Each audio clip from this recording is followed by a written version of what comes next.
नमस्कार, मैं नवीन कुमार।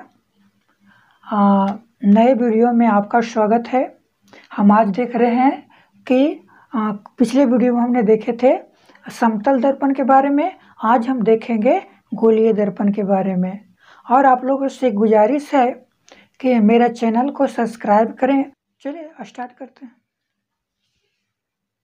आज हम देखेंगे गोलीय दर्पण के बारे में कि गोलीय दर्पण क्या होता है और गोलीय दर्पण कितने प्रकार के होते हैं और इससे संबंधित बातें को देखेंगे।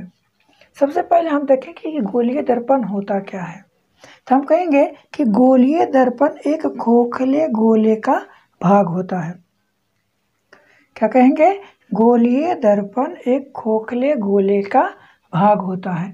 अर्थात हम कहेंगे कि गोलीय दर्पण क्या है, तो गोलीय दर्पण जो होता है एक खोखले गोले का भाग होता है।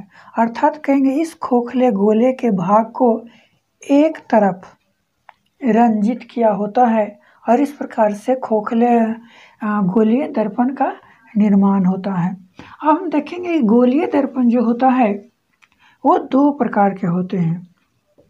कौन कौन से? तो सबसे पहले हम देखेंगे उत्तल दर्पण। इसी को हम अंग्रेजी में बोलेंगे कन्वेक्स मिरर। और दूसरा होता है अवतल दर्पण, जिसको हम बोलेंगे कनकेव मिरर।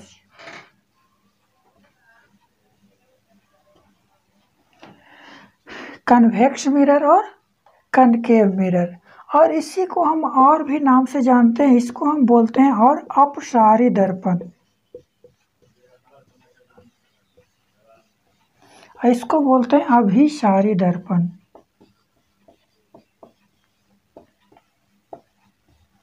यहाँ पर आपको बात समझ में आना चाहिए कि गोलीय दर्पण क्या होता है। तो गोलीय दर्पण एक खोखले गोले का भाग होता है और गोलीय दर्पण दो प्रकार के होते हैं।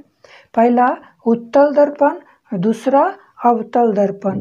और इसको अंग्रेजी में अगर बात करेंगे कन्वेक्स मिरर और कनकेव मिरर। और इसी उत्तल दर्पण को हम अपसारी दर्पण भी कहते हैं और अवतल दर्पण को अभिसारी दर्पण कहते हैं। अब क्यों कहते हैं इसको हम आगे देखेंगे। तो यहाँ पर आपको बात समझ में आ गया कि दर्पण गोलीय दर्पण जो होता है वो दो प्रकार के होते हैं, उत्तल दर्पण और अवतल दर्पण। तो हम बारी बारी से दोनों को अलग अलग डिस्कशन करते हैं। सबसे पहले हम देखेंगे कि उत्तल दर्पण किसको कहते हैं और अवतल दर्पण किसको कहते हैं। और यह दोनों का दोनों क्या होता है, खोखले गोले का भाग होता है। अर्थात यह क्या है, एक गोलीय दर्पण है। अब यहाँ पर से हम देखेंगे कि उत्तल दर्पण किसको कहेंगे। अब यहाँ पर से हम देख लेते हैं कि ये खोखले गोले का एक भाग है। यहाँ पर इस एक खोखले गोले का भाग है और इसको अगर बीचों बीच से काट दिया जाए, अगर इसके अंदर कलई कर दिया जाए, तो अंदर कलई करने के बाद इसका परावर्तक सतह उभरा हुआ बचता है। तो वैसे दर्पण जिसका परावर्तक सतह उभरा हुआ हो या उठा हुआ हो उसको हम कहते हैं उत्तल दर्पण। अर्थात ये क्या हो गया, उत्तल दर्पण। यानी उत्तल दर्पण किसको कहेंगे? वैसे दर्पण जिसका परावर्तक सतह उभरा हुआ हो उसको हम उत्तल दर्पण कहेंगे। अगर याद रखने के लिए क्या कहेंगे कि वैसे दर्पण जिसका परावर्तक सतह उभरा हुआ हो। अर्थात उत्तल का मतलब उठल, यानी परावर्तक सतह उसका उभरा हुआ हो यानी उठा हुआ हो, उसको हम उत्तल दर्पण कहेंगे। अगर इसी में इसका अगर बाहरी भागों को रंजित कर दिया जाए तो हम इसको हम बोलेंगे अवतल दर्पण। अर्थात हम कहेंगे ये हो गया आपको अवतल दर्पण। अर्थात कहेंगे वैसे दर्पण जिसका परावर्तक सतह धंसा हुआ हो। वैसे दर्पण जिसका परावर्तक सतह धंसा हुआ हो उसको हम कहेंगे अवतल दर्पण। बात समझ में आ गया कि वैसे दर्पण जिसका परावर्तक सतह उभरा हुआ हो उत्तल दर्पण, और वैसे दर्पण जिसका परावर्तक सतह धंसा हुआ हो उसको हम कहेंगे अवतल दर्पण। आपको बात समझ में आ गया उत्तल दर्पण और अवतल दर्पण के बारे में। अब हम आगे देखेंगे कि किसी दर्पण का वक्रता केंद्र क्या होता है,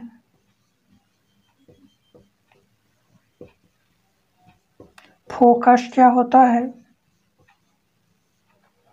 वक्रता त्रिज्या क्या होता है, प्रधान अक्ष क्या होता है,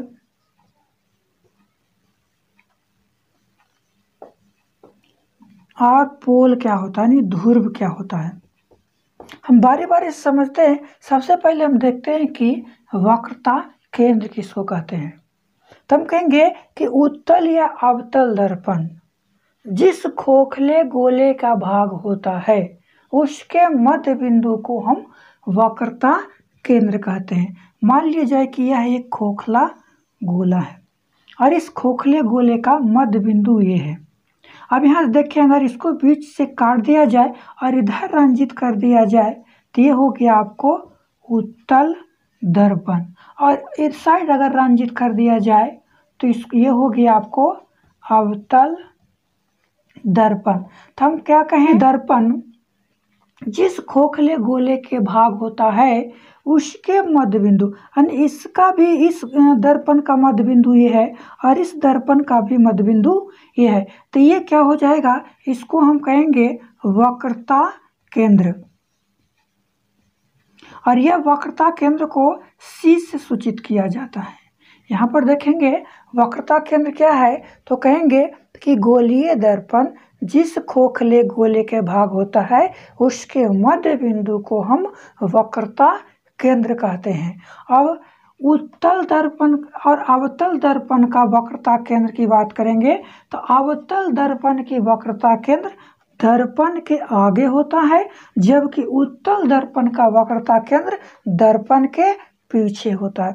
आपको ध्यान में रखना होगा कि अगर क्वेश्चन आएगा कि अवतल दर्पण का वक्रता केंद्र किधर होता है तो हम कहेंगे परावर्तक सतह की ओर होता है। दूसरी बात, अगर आपसे क्वेश्चन आएगा कि उत्तल दर्पण का परावर्तन किधर होता है तो हम कहेंगे दर्पण के पीछे होता है। तो यहाँ बात समझ में आ गया होगा कि वक्रता केंद्र क्या होता है। अब यहीं पर से देखेंगे आगे कि वक्रता केंद्र हो गया। अब हम देखेंगे कि ध्रुव क्या होता है। तो हम कहेंगे ध्रुव क्या है, तो दर्पण के मध्य बिंदु को, दर्पण के मध्य बिंदु को हम ध्रुव और अंग्रेजी में पोल कहते हैं। दर्पण के मध्य बिंदु को ध्रुव या अंग्रेजी में पोल कहते हैं। तो यहाँ पर आपको समझ में आ गया होगा कि दर्पण के, किसी भी दर्पण के मध्य बिंदु को ध्रुव या पोल कहते हैं, और इसी प्रकार से इसका भी मध्य बिंदु क्या यहाँ पर है तो इसको भी हम कहेंगे ध्रुव या पोल कहेंगे। तो दो बात समझ में आ गया हो गया, वक्रता केंद्र समझ में आ गया और ध्रुव समझ में आ गया। अब हम देखते हैं प्रधान अक्ष क्या होता है। तो एक मान लीजिए कि एक दर्पण है, किसी भी दर्पण की बात करेंगे, ये आपको पोल हो गया। यहाँ पर मान लेते हैं कि इसका वक्रता केंद्र C है। तो यहाँ देखेंगे कि प्रधान अक्ष क्या होता है, तो हम कहेंगे कि वक्रता केंद्र तथा पोल, वक्रता केंद्र तथा पोल अर्थात ध्रुव को मिलाने वाली रेखा को हम प्रधान अक्ष कहेंगे। प्रधान अक्ष समझ में आ गया होगा कि वक्रता केंद्र तथा ध्रुव के को मिलाने वाली रेखा को हम प्रधान अक्ष कहते हैं। तो आपको प्रधान अक्ष समझ में आ गया। अब एक होता है आपको वक्रता त्रिज्या क्या होती है। तो वक्रता त्रिज्या क्या होती है, तब कहेंगे कि वक्रता केंद्र और पोल, वक्रता केंद्र और पोल के बीच की दूरी को हम वक्रता त्रिज्या कहते हैं, और इसको वक्रता त्रिज्या को बड़ी R से सूचित किया जाता है। आपको समझ में आ गया कि वक्रता त्रिज्या क्या होती है, तो हम कहेंगे वक्रता केंद्र तथा पोल के बीच की दूरी को वक्रता त्रिज्या कहते हैं। अब एक बात समझ में आना है कि फोकस क्या होती है। तो यहाँ देखेंगे, मान लिया जाए कि ये एक दर्पण है और यहाँ पर हमने कौन से दर्पण बनाए, तो हम कहेंगे अवतल दर्पण बनाए। हम किसी भी दर्पण में सभी कंडीशन सेम होता है। तो यहाँ पर से इसको हम खींच लिए, ये पोल हो गया, ये वक्रता केंद्र हो गया, और ये जो हो गया वो प्रधान अक्ष हो गया। तब हम देखेंगे फोकस क्या होता है। तो हम कहेंगे फोकस क्या, अगर कोई प्रकाश प्रधान अक्ष के समानांतर जाती है, जब कोई प्रकाश प्रधान अक्ष के समानांतर जाती है तो दर्पण से परावर्तन के बाद प्रधान अक्ष के जिस भाग से या जिस स्थान से कटती है या कटते हुए प्रतीत होती है, कटती है या कटते हुए प्रतीत होती है, उस बिंदु को, उस कटान बिंदु को हम फोकस कहते हैं और उसे बड़ी एफ से सूचित किया जाता है। आपको समझ में आ गया कि फोकस क्या है। तो हम फोकस कहेंगे कि जब कोई प्रकाश प्रधान अक्ष के समानांतर दर्पण से परावर्तन के बाद प्रधान अक्ष के जिस बिंदु से कटती है वह बिंदु फोकस कहलाता है। या कहेंगे कि वक्रता केंद्र और पोल के मध्य बिंदु को, वक्रता केंद्र और पोल के मध्य बिंदु को फोकस कहते हैं। तो दो तरीक़े से फोकस का हम परिभाषित कर सकते हैं।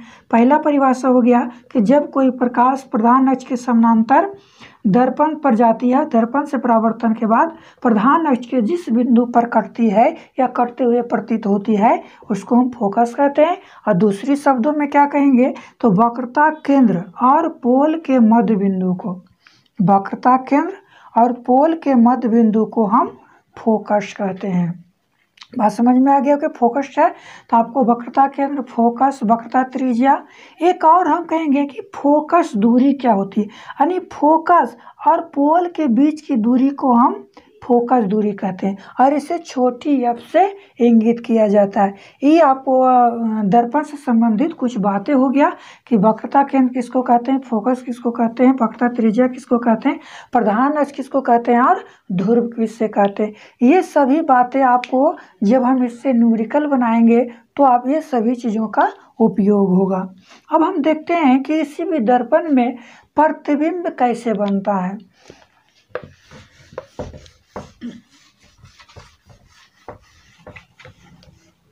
तो यहाँ देखेंगे किसी भी दर्पण में प्रतिबिंब बनाने के लिए या प्रतिबिंब का डायग्राम बनाने के लिए या रचना के लिए हम तीन बातों की आवश्यकता होती है। किसी भी दर्पण में प्रतिबिंब बनाने के लिए तीन बातों की आवश्यकता होती है। वो तीन बातें क्या है, तो हम यहाँ पर आपको याद रखने वाली बात है और ध्यान देने वाली बात है। सबसे पहले देखेंगे, मान लीजिए जाए कि यह एक दर्पण है, यह एक दर्पण है। अब यहाँ पर समझ कर लेते हैं, ये हो गया आपको प्रधान अक्ष, यहाँ पर हम पोल मान लेते हैं, यहाँ पर आपको वक्रता केंद्र मान लेते हैं, यहाँ पर आपको फोकस मान लेते हैं। अब देखते हैं क्या होता है। अगर कोई प्रकाश प्रधान अक्ष के समानांतर जाती है, अगर कोई प्रकाश प्रधान अक्ष के समानांतर जाती है तो दर्पण से परावर्तन के बाद, दर्पण से परावर्तन के बाद हमेशा फोकस से होकर गुजरती है। पहला कंडीशन क्या है कि अगर कोई प्रकाश प्रधान अक्ष के समानांतर जाती है तो दर्पण से परावर्तन के बाद फोकस से होकर गुजरती है। अब कंडीशन दूसरा, अब यहाँ पर से मान लीजिए कि कोई दर्पण है, कोई दर्पण है, ये पोल हो गया, ये वक्रता केंद्र हो गया, मान लेते ये फोकस हो गया। अगर कोई प्रकाश ये वक्रता केंद्र से गुजरती है तो दर्पण से परावर्तन के बाद जिस पथ से वो आई थी उसी पथ पर लौट जाएगी। यानी इसका जो है कि आपको अलग से इधर की ओर नहीं आएगी, बल्कि जिस पथ से आया था उसी पथ पर लौट जाएगी। तो दो बात समझ में आ गया। अब तीसरी बात देखते हैं, तीसरा कंडीशन क्या है। अब मान लीजिए कि एक ये दर्पण है,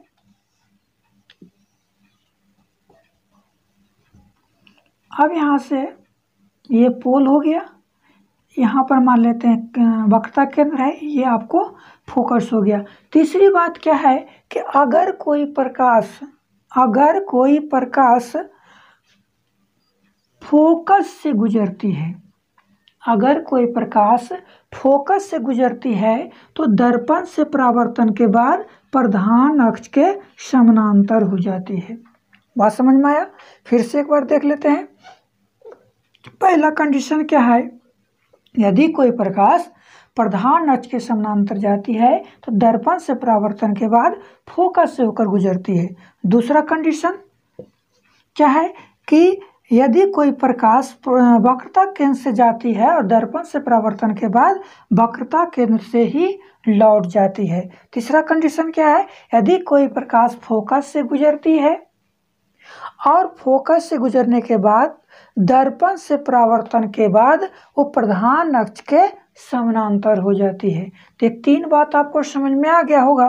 तो हम आगे चलते हैं कि विभिन्न दर्पणों में अर्थात उत्तल दर्पण और अवतल दर्पण में बना प्रतिबिंब। तो सबसे पहले हम देखते हैं उत्तल दर्पण में बना प्रतिबिंब। इससे पहले एक बात और ध्यान रखना है, हमने देखे थे कि उत्तल दर्पण को अपसारी दर्पण,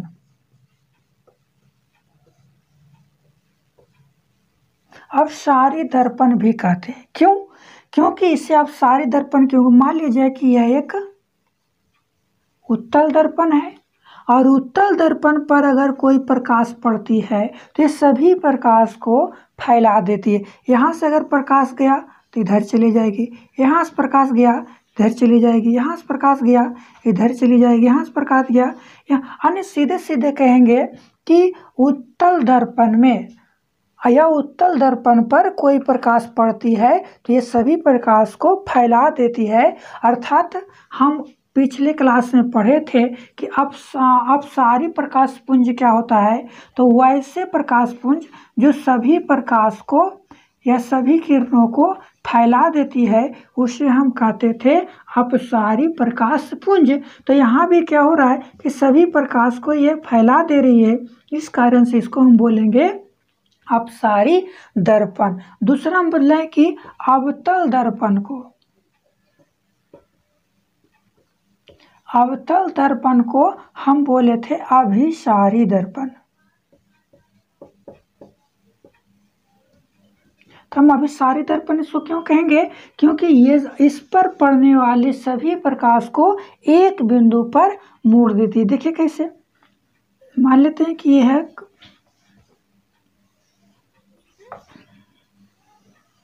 ये हो गया अवतल दर्पण और यहाँ पर से एक हो गया प्रधान अक्ष। ये क्या करती है, यहाँ से कोई भी प्रकाश जाएगी प्रधान अक्ष के समानांतर तो एक बिंदु पर ये मोड़ देगी, यानी यहाँ पर आपको मोड़ देगी।